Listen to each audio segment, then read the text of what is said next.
Open invite दिलेले आहे की जेवढे ऑर्गनायझेशन्स आहे, जेवढे पेरेंट्स आहे, जेवढे स्टुडंट्स आहेत, त्यांनी या सगळ्यांनी यावं. Sir, I want to ask, if we can't even get a simple resignation, if the government is not ready to even admit the mistake, how can we expect them to resolve the entire education system? It starts with taking responsibility. It starts with acknowledging the mistake. If you are not even ready to acknowledge the mistake, how are you going to fix the system? नहीं, बिल्कुल बिल्कुल. और जंतर मंतर पर तो मतलब पूरा stage भर गया था. मुझे रिक्वेस्ट करनी पड़ रही थी, प्लीज सारे लोग स्टेज पर मत आइए, वरना स्टेज गिर जाएगा. तो हमसे जितना हो सकता था हमने किया, बट जैसे कि बहुत ही ऑर्गेनिक मूवमेंट है, हमारे पास कुछ रिसोर्सेस नहीं है, कुछ नहीं है, तो बहुत ही ज्यादा थोड़ा मैनेज करने को डिफिकल्ट हो रहा था. But going forward we are learning, क्योंकि हम भी पहली बार कर रहे हैं. हम कोई सीजन पॉलिटिशियन नहीं है, सीजन मूवमेंट चलाने वाले नहीं है, हम सब पहली बार कर रहे हैं. तो going forward we will improve it. और अभी मुझे लगता है कि विश्वंबर सर और असीम सर को थोड़ा बोलना है. सर 2024 मध्ये मी अमेरिकेला होतो, माझं स्वतःचं एज्युकेशन चालू होतं. हो, आलो ना सर. मग आता अन्ना मुवमेंटचं जे बोललं जाते आता त्या अन्ना मुवमेंट एक प्रश्न सर, तेव्हा माझं स्वतःच कोणी आंदोलन कधी करावं हा त्या माणसाचा तेव्हाचा कॉल असतो. त्यामुळे तुम्ही तेव्हा कुठे होता, मला जर उद्या विचारलं आम्हाला की आणीबाणीत कुठे होता, मी 6 वर्षाचा होतो, आणीबाणीत मी असणारच नाही.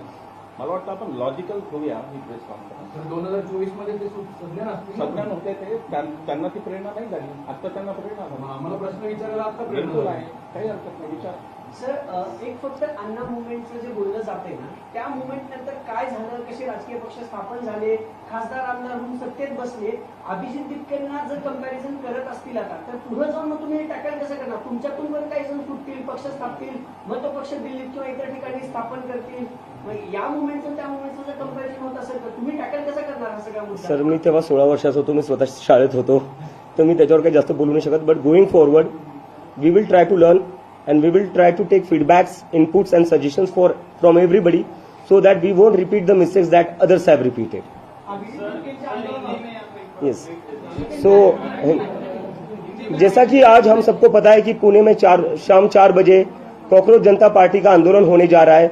उस आंदोलन को सपोर्ट करने के लिए पुणे के महाराष्ट्र के बड़े ही सोशल एक्टिविस्ट विश्वंबर सर और असीम सर हमारे सपोर्ट में आए हैं. उन दोनों का मैं बहुत बहुत धन्यवाद करना चाहता हूं. और उनके साथ ही सोनम वांगचुक जी भी हमारे साथ जुड़ने वाले आज शाम को 4 बजे.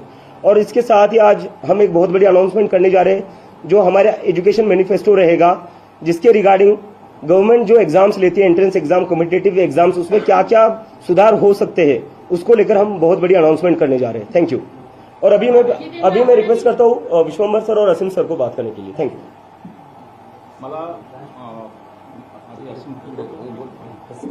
मला पहिल्यांदा हे सांगायचं आहे की आम्ही इथे आलो याचा अर्थ बरेच जण आम्ही आता यात नेतृत्व वगैरे तर असं काही नाही आहे. अभिजितला आम्ही पहिला सल्ला दिला की जी काही कार्यकारिणी असेल, जे काही निर्णय घेणारे लोक असतील, ते सगळे 35च्या आत असावेत, असा आम्ही पहिला सल्ला अभिजितला दिला.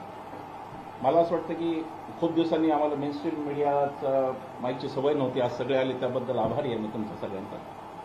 मला असं सांगायचं आहे की पत्रकार म्हणून तुम्ही या सगळ्याकडे म्हणजे तुमचे चॅनल्स किंवा तुमचं वर्तमानपत्र किंवा काय त्यांचं इश्यू वेगळं आहे, ते त्यांचं मॅनेजमेंटचं, पण भारतीय पत्रकार म्हणून या आंदोलनाकडे माझी तुम्हाला विनंती आहे की तुम्ही सकारात्मकपणे पहा की 12 वर्ष या देशात धुमाकूळ चाललेला आहे.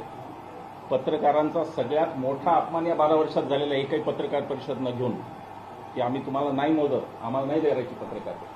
या वातावरणात एक तरुण मराठवाड्यासारख्या भागातून शिकून पुण्यात आलेला, पुण्यातून गेलेला उभा राहतो आणि त्याच्या मागे एक पाठिंबा उभा राहतात. ते कॉलर कसे आले वगैरे त्याची चौकशी पोलीस करेल ना, त्यांनी कंप्लेंट केली तर त्याची चौकशी होईल आणि त्या चौकशीतून काय निष्पन्न व्हायचं तर होईल. आजच काही तुम्ही दोष नाही धरू शकत. हा तरुण उभा राहतो. अभिजितमध्ये मला एक अतिशय उत्तम नेता दिसतो, असीमला पण तो दिसतो, आणि म्हणून आम्ही पाठिंब्यासाठी आलो. आमचा या आंदोलनातला हस्तक्षेप शून्य असेल. अभिजितने जेव्हा विचारलं आम्ही सल्ला जरूर देऊ, गोष्टी सांगणे नियुक्तीच्या जारा, पण आमचा कार्यकारिणी आणि हे सगळं जे आहे ते सगळं अभिजित नेता आहे. आता अभिजितला त्याची 35 वर्षाच्या आतली कार्यकारिणी करायची आहे आणि तुम्ही तरुण नेतृत्वावर विश्वास ठेवा. माझा पुढच्या पिढींवर फार विश्वास आहे. दुर्दैवाने काय होतं माहिती का, प्रत्येक पिढीला वाटत असतं आमची पिढी शेवटची सगळ्यात चांगली पिढी या पृथ्वीवरची. असं काही नसतं. इव्होल्युशनची, उत्क्रांतीची थेअरी सांगते की पिढ्या प्रगत होत जातात. ते पुढच्या पिढीचं हे आंदोलन हे लक्षात घ्या. सकारात्मक बाजू याची अशी पहा की आपल्या आसपास ज्यांची जी आंदोलनं झाली नेपाळ वगैरे ती हिंसक झाली. सकारात्मक हे की अभिजित दिपके पहिल्या दिवसापासून गांधी आणि आंबेडकर याचा अर्थ हे आंदोलन हिंसक नाही, हा सत्याग्रह अहिंसक आहे. हे जर तुम्हाला पत्रकार म्हणून तुम्हाला हायलाईट करता आलं तर ते फार बरं होईल की या देशात गांधी आंबेडकरांच्या मार्गाने आजही आंदोलन करावं असे का 30 वर्षाच्या मुलाला 32 वर्षाच्या मुलाला वाटतं, हे तुम्हाला हायलाईट करता आलं तर फार उपकृत होईल मी तुमचा, की हा देश आजही त्याच रस्त्यावर चालू शकतो हे. आणि आपले जे सगळे प्रश्न आहेत ते सगळे प्रश्न अभिजित हे आता नवीन सुरू झाले, 15 दिवसापूर्वीचं बाळ आहे, हे अगदी शिशु याच्यातला हा आहे.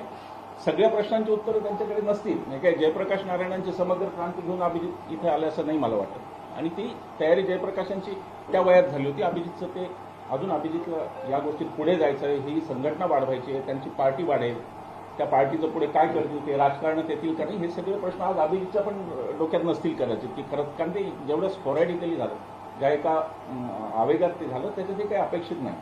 पण मला असं म्हणायचं की मी का उभा आहे या आंदोलनाच्या मागे, तर 12 वर्षाची हुकुमशाही दडपशाही ज्याच्यावर मेन स्ट्रीम मीडियाने दुर्दैवाने कधीही प्रश्न विचारले नाही. प्रश्न काय विचारले तर आंबा कसा खाता, चिरून का कापून वगैरे वगैरे, ते प्रश्न घेऊन ईडीची दडपशाही कालपर्यंत पश्चिम बंगालमध्ये लोक फोडण्यापर्यंत कालची, ही तुम्हाला लोकशाही वाटते का सगळ्यांना? आणि जर लोकशाही वाटत नसेल तर तुम्ही ज्यांना प्रश्न विचारायचे त्यांना विचारले नाही. ते प्रश्न घेऊन हा जो मुलगा उभा आहे, हा तुमचे माझे प्रश्न घेऊन उभा आहे.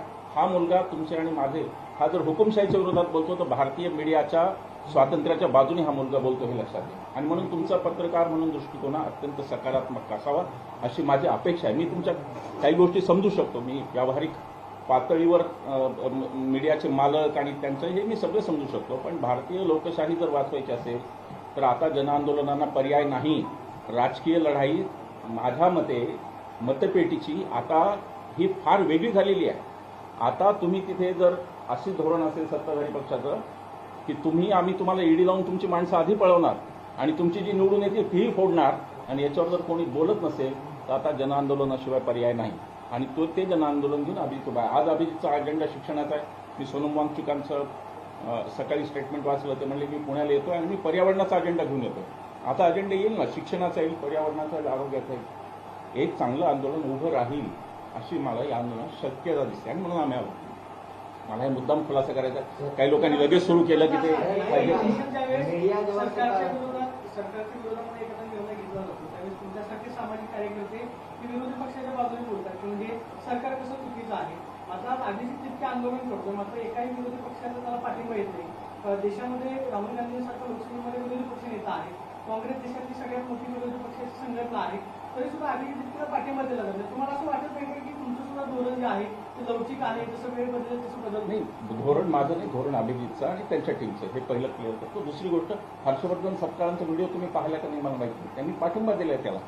मला खात्री आहे की राहुल गांधींपासून सगळे विरोधी पक्षातले लोक, त्यांना सगळ्यात जास्त जर कोणी अफेक्टेड आहे तो विरोधी पक्ष आहे. या देशातला कोणता पक्ष राहिला फोडायचा अनएथिकली? कोणी पैसे पेरले, कोणी माणसं पेरली, कोणी लोक फोडले, कोण अगदी काल निवडणूक झाली की आज आमदार विकत घेते, कोण करतं हे सगळ्यांना माहिती आहे. विरोधी पक्ष सगळे येतील काही दिवस त्या आंदोलनात, जसं अभिजितने अगदी बरोबर सांगितलं की क्रेडिबिलिटी एस्टॅब्लिश होणे, विश्वासार्हता त्या आंदोलनाची तयार होणे, याच्यासाठी काही दिवस जावे लागते. आणि ती ताकद आज अभिजितकडे आज काही नाही आहे. अभिजितकडे आज शिक्षणाचं काय असेल तेवढं भांडवल आहे, मागे फक्त हे 2 आहेत. बाकी तिसरं भांडवल अभिजितकडे काही नाही, कॉक्रोच पार्टीकडे पण यांच्या काही नाही. आज जी मुलं येतात ते अत्यंत की ज्यांचं राजकारणाशी संबंध होता अशी मुलं आहेत, ही काही पिढीदार घराण्यातली कोणी राजकारणी नाहीये. तर या मुलांना यांना एक संधी तर द्या, काय करतात ते तर बघा, नाही तर आपणही अभिजितवर टीका करू. पुन्हा इथेच प्रेस कॉन्फरन्स होऊन अभिजितचं काही चुकलं तर आपण टीका करू. पण आता एक संधी दिली पाहिजे असं मला नक्की वाटतं. सर, पण तुम्ही म्हटले सकारात्मक पत्रकारांनी जेवढा पत्रकार सकारात्मकतेने बघताय त्याच्याकडे, मात्र ज्या पद्धतीने अण्णा आंदोलनात जे राजकीय चेहरे होते तेच राजकीय चेहरे पुन्हा 10 वर्ष सत्तेत बसले, राजकीय पक्ष झाला, त्याची पुनरावृत्ती 14 वर्षांनी जर अभिजितच्या या सगळ्या आंदोलनातून तयार झाली तर तोही होऊ नये याच्यासाठी आमचा सकारात्मक दृष्टिकोन प्रश्न विचारण्यात आहे. त्याच्यावर तुमचं मत काय? आपल्याला याबाबतची आपली दृष्टी बदलली पाहिजे. आपण हे लक्षात घेतलं पाहिजे की आंदोलनातून पक्ष तयार होणं पाप नाहीये. काँग्रेस याच पद्धतीने तयार झाली, जनता पक्ष याच पद्धतीने तयार झाला. त्याच्यातून एक आम आदमी पार्टी निघाल्याने फार फरक पडत नाही. या देशात 5,000 पक्ष. 2 गोष्टी लक्षात घ्या सर. 2 मोठी आंदोलनं झाली स्वातंत्र्याच्या नंतर. एक अण्णा मुवमेंट, दुसरे शेतकरी आंदोलन. त्या दोन्ही आंदोलनातून नेते तयार झाले. त्या दोन्ही आंदोलनातून पुढे कसं राजकीय समीकरण बदललं? आता जो तुम्ही बोलताय तो सगळा भाजपचा रोष आहे. सत्तेत ते आहेत म्हणून तुम्ही त्यांच्या विरोधात बोलताय. माझा मागाचाही प्रश्न अभिजितजींना तोच होता की जर असं झालं तर तुम्ही टॅकल कसे करणार आहे त्या सगळ्या गोष्टी? उद्या पुन्हा कुणीतरी अण्णांसारखं असीम सुरती उठतील, आमदार होतील, तुम्ही उठाल आमदार, मग हे टॅकल कसं करणार? उदाहरण म्हणून तुमचं नाव दिलं. सर मी उत्तर सर एक मिनिट आमदार होणं चुकीचं आहे का सर? सर तेच माझा प्रश्न माझा द्यायचे तर आम्हाला राज्यसभा तरी द्या आता तेच मागणी आहे. तुम्ही नेते आहात. नाही एक मिनिट चुकीचं आहे का? नाही चुकीचं म्हणत नाही. तुम्ही टॅकल कसं करणार? अहो सर पुढं नाही काय एक मिनिट झालं? त्याचे टॅकल काय करू मी? त्याचे टॅकल काय करायचंय? राजकीय व्यवस्थेवर जे लोक निवडून येतील ते जनतेच्या मतांनी निवडून येतील, त्याचे टॅकल काय करायचंय? म्हणजे पाप कशाला बनवून ठेवताय तुम्ही? डेमोक्रेसी काय? डेमोक्रेसीमध्ये जास्तीत जास्त लोकांनी यावं, नवीन लोकांनी यावं. How you are making it like a crime? आणि हाही